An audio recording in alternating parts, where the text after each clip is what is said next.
नमस्कार, भारत लाइव देख रहे हैं आप। लालू यादव ने एक ट्वीट किया था।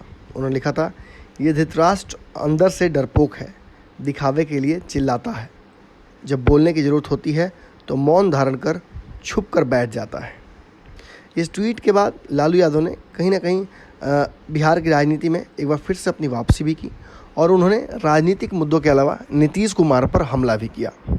नीतीश कुमार और नरेंद्र मोदी की सरकार जो बिहार में चल रही है डबल इंजन की, उस पर उन्होंने हमला किया और उन्होंने साफ तौर पर कहा कि ये धृतराष्ट्र है, चुप रहेगा, दिखावा करेगा, चिल्लाएगा, जब बोलने की ज़रूरत होती है तो मौन धारण कर चुप हो जाता है। यानी इस ट्वीट को समझिए, उन्होंने नीतीश कुमार को धृतराष्ट्र कहा है और कहा है कि जब बिहार के वाजिब हक के लिए नरेंद्र मोदी के सामने आवाज़ उठानी है तो नीतीश कुमार से आवाज़ नहीं निकल रही है। वो धृतराष्ट्र की तरह अंधे हो गए हैं। बिहार में जो कुछ हो रहा है, यूपी से लाशें बहकर आ रही हैं, बिहार के लोगों को लगातार अलग अलग थ्रेट्स मिल रहे हैं, यूपी में जाकर लाश नहीं जला सकते हैं, ऐसी कई चीज़ें हैं, ऑक्सीजन, रेमडेसिविर, इन सभी चीज़ों के लिए बिहार के लोग मारे मारे फिर रहे हैं। ऐसी स्थिति में कहीं ना कहीं पप्पू यादव को भी उठाकर बिहार सरकार ने एक ऐसे विषय को छू दिया है जिसकी वजह से जनता का सेंटिमेंट उनके अगेंस्ट ही जा रहा है। ऐसी परिस्थितियों में लालू यादव ने नीतीश कुमार को कमज़ोर देखते हुए उन पर एक और हमला कर दिया है। लालू यादव के हमले को नीतीश कुमार किस तरह से लेते हैं वो तो बात की बात है, लेकिन लालू यादव के इस हमले भरे ट्वीट को शहाबुद्दीन ने कैसे लिया है ये इम्पॉर्टेंट है। शहाबुद्दीन जो कि अब हमारे बीच नहीं रहे, उनके फेसबुक पेज को जो उनकी टीम चलाती है, उसने इस ट्वीट का कंसेंट लिया है और इसका स्क्रीनशॉट लेकर उस पेज पर लगाया गया है। और शहाबुद्दीन क्या कुछ कहते हैं ये मैं आपको बता देता हूँ ताकि आपको ये आगे की जो कहानी है वो समझने में आसानी हो। शहाबुद्दीन लिखते हैं, मौन धारण करके चुप बैठ जाता है, जो कि उन्होंने खुद लालू यादव ने अपने ट्वीट में लिखा है। उस लाइन को उन्होंने अंडर कोट करके लिखा है, मौन धारण करके चुप बैठ जाता है, दूरदर्शी बयान हमारे नेता का। समझने की कोशिश कीजिए क्या बोला जा रहा है शहाबुद्दीन के फेसबुक पेज पर। मौन धारण करके चुप बैठ जाता है, दूरदर्शी बयान हमारे नेता के द्वारा। शहाबुद्दीन कह रहे हैं कि हमारे नेता ने बहुत दूरदर्शी बयान दिया है, बहुत आगे की बात कही है, चुप बैठ जाता है। नीतीश कुमार पर जहां लालू यादव हमला कर रहे हैं, वहीं लालू यादव पर शहाबुद्दीन की जो टीम है जो इस फेसबुक पेज को चला रही है वो हमला कर रही है। वो कह रही है कि जिस तरीके से लालू यादव ने शहाबुद्दीन के मुद्दे पर चुप्पी साध ली, वो खुद धृतराष्ट्र बन गए थे।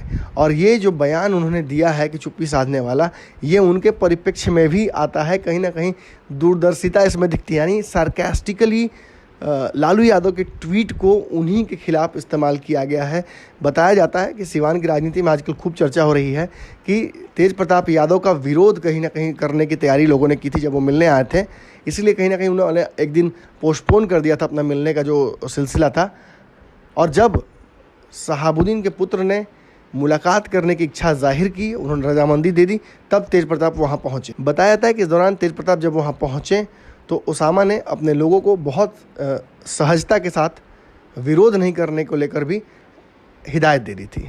अब बताया जा रहा है कि जिस तरीके से शहाबुद्दीन के फेसबुक पेज के माध्यम से छोटे छोटे मैसेजेस दिए जा रहे हैं, सब याद रखा जाएगा, कुछ खास लोगों का नाम लिया जाता है, फिर पप्पू यादव के सपोर्ट में खुलेआम आ जाती हैं हिना साहब। और अब जिस तरीके से लालू यादव के ट्वीट को कोट करते हुए ये लिखा गया कि दूरदर्शी है ये बयान, कहीं ना कहीं बिना आग लगाए ही आग लगाई जा रही है। लालू यादव का एहसास कराया जा रहा है कि उन्होंने बहुत बड़ी गलती कर दी है। अब कितनी बड़ी गलती की है वो तो चुनाव में समझ में आएगा, लेकिन मौजूदा स्थिति में एक बात तो आप समझ लीजिए, जो लिखा गया है उसे समझाने में मैंने कोई कमी नहीं छोड़ी है। हालांकि राजद के समर्थक इस बात को अन्यथा मिलेंगे, वो सोचेंगे कि कहीं ना कहीं जो लिखा गया है वो सिंपल परिप्रेक्ष्य में लिखा गया था और इसका मतलब सिंपल ही निकालना चाहिए। लेकिन राजनीति में अक्सर चीज़ों को इतनी हल्के में नहीं लिया जा सकता है। हर क्रियाकलाप का, हर वक्तव्य का लॉन्ग टर्म पर्सपेक्टिव होता है। इशारे राजनीति में समझना बहुत ज़रूरी है। भारत लाइव पर लगातार खबरें चलती रहेंगी। इन खबरों को प्राप्त करने के लिए आपको इस चैनल को सब्सक्राइब करना चाहिए। धन्यवाद। अगर ये वीडियो पसंद आई और वह बिहार के राजनीति और बिहारियत से सरोकार रखेनी तो सब्सक्राइब बटन दबा के चैनल के सब्सक्राइब कर ली। ओजे एगो घंटी बा, ओकरा बटन दबा देला से कुल सटीक और मारक खबर रुआ मुफ्त में मिल जाई। अगर रुआ पत्रकारिता के हमनी के नया प्रयोग में सहयोग कर चाहतानी तो ज्वाइन बटन दबा दी। पेटीएम नंबर नोट कर ली 9386816700। धन्यवाद।